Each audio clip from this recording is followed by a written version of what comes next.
Supporters of Blaise Compaoré celebrate as Burkina Faso's former president returned to the country after 8 years in exile. Compaoré was forced into exile after riots broke out against his plans to remain in power after serving as president for 27 years. In April, he was sentenced for his role in the assassination of his predecessor in 1987. He was the subject of an arrest warrant that was never executed, which is why Mr. Blaise Compaoré was sentenced with hyacinths cafando in absentia.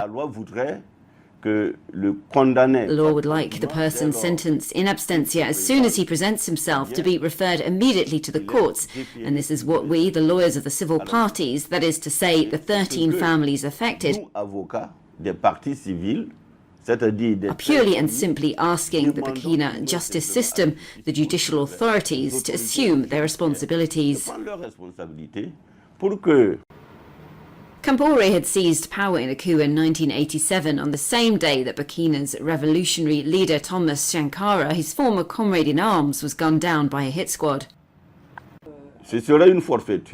It would be a failing if Blaise Compaoré comes to Burkina Faso and then blithely leaves. It would mean that in our country there is no longer any justice or law, which means that it is a dictatorship, a failure which will be imposed on our people. Now the question is, will the people of Burkina Faso accept this? I think not.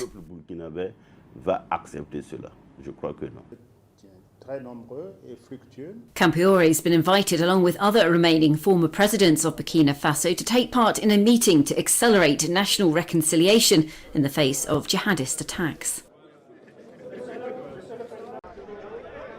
Former Burkina Faso President Blaise Compaoré returned to Ouagadougou on Thursday after 8 years in exile. The 71-year-old Compaoré flew in from Ivory Coast, where he has been living for 8 years. Dozens of his supporters who had gathered at the Ouagadougou main airport welcome his return. We are very moved. We don't even know what to say. We don't know how to thank God and thank our head of state, Colonel Paul Henry Sandaogo.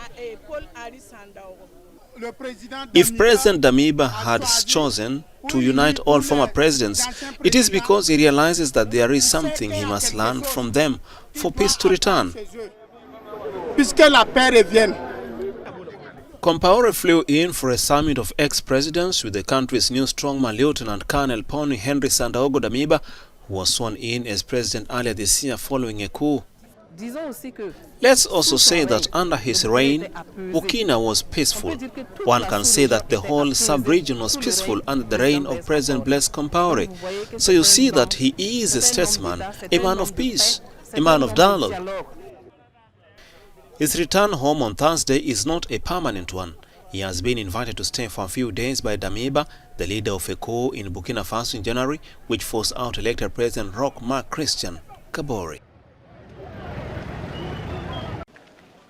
Recaptured inmates are transported back to a medium-security prison near Nigeria's capital after suspected Boko Haram jihadists blasted their way in on Tuesday night. Dozens of their jailed comrades and hundreds of other inmates were freed in the attack on the outskirts of Abuja. At about 9:25, 9:30 yesterday, we started hearing sounds of gunshots. At first, we thought it was the vigilante around, but then it persisted. The sound were just coming, the gunshots were coming. You could know that was not vigilante anymore. One security official was killed when the gunmen breached the jail using high-grade explosives. Following the attack, President Muhammadu Buhari visited the prison. The Nigerian leader, who's been under pressure over the country's security challenges, said he was disappointed with the intelligence system. It's a very sad, unfortunate incident. But with each incident of this nature, it strengthens everybody. We identify areas of, that needs to be strengthened, and then collectively we work towards that. According to Nigeria's correctional services, a total of 879 inmates fled. Close to 600 out of the prison's 900 inmates had been recaptured by Wednesday evening, while less than 100 were still on the run. Some prisoners surrendered while others were recaptured with military roadblocks. I have no doubt whatsoever that those that have escaped will be found, because once the communities give the maximum cooperation and support, they can be identified. Boko Haram is one of the jihadist groups involved in Nigeria's grinding 13-year conflict in the country's northeast. Along with Islamic State West Africa province, the conflict has killed 40,000 people and displaced 2.2 million more. Unable to switch on lights or heaters, cook dinners or charge their phones, South Africans are spending their midwinter evenings plunged in darkness and low-tech living. Power outages, known as load shedding, intensified late last month after strikes erupted at the nation's monopoly energy provider Eskom. It's like we are back to the apartheid life, you know, whereby we now back to candles, paraffin stoves, gas and all those things. So there's no life without electricity. Houses are cold. We don't cook. We've got to go buy food and all that if we don't have any other thing. Government should pull their socks up, remove themselves from Eskom, let Eskom being run independently. And Eskom should just do the right thing. Stop doing corruption, stop stealing, and just provide power. The wage dispute that compounded the crisis concluded on Tuesday, but even with workers back on the job, Eskom's warned it would still take some time for the system to recover due to the backlog of maintenance.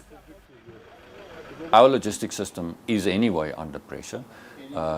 This is probably on the margin of that. So we are trying everything we can to help and to smooth the logistics system, both rail, truck transport as well as the harbour situation. And it is under strain, there's no doubt about it, but we have been able to manage it. To bridge the severe gap in supply, Eskom is relying on backup gas turbines powered by diesel, but the cost of this has been stratospheric and still not enough to avoid outages, which the company has warned will amount to 101 days of load shedding this year.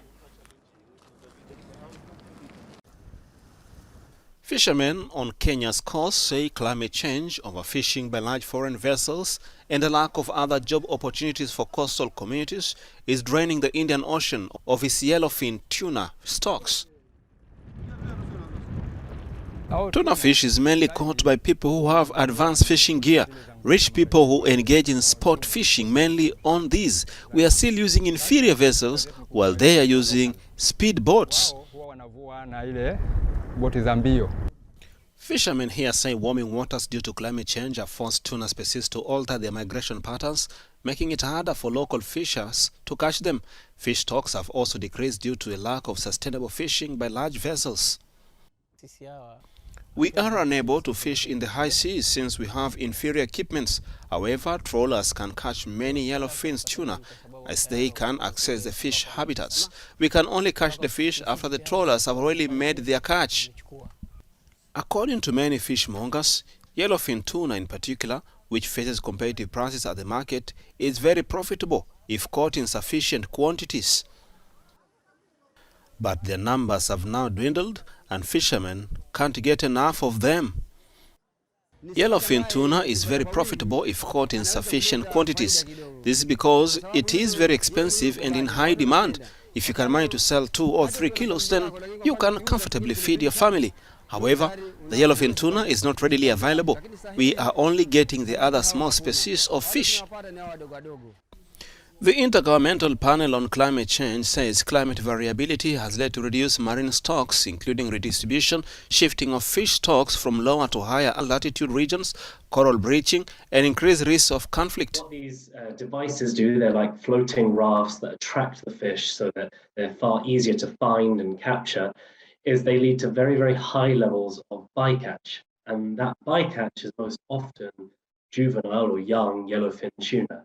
So this is having a huge impact on the population of yellowfin tuna in the Indian Ocean, which is, again, having a devastating impact or potentially devastating impact on the coastal communities that depend on it. There is need for us to look at a way of properly regulating the fishing of yellowfin tuna so that we are able to have sustainable fishing in the sense that we are fishing in a way that gives them time to reproduce and be able to continue playing their role as a top predator, and for that reason maintain the balance of the ecosystem. Experienced fishermen say large foreign ships, more young men opting for artisanal fishing due to a lack of white-collar jobs and higher education opportunities and a changing climate are depleting livelihoods.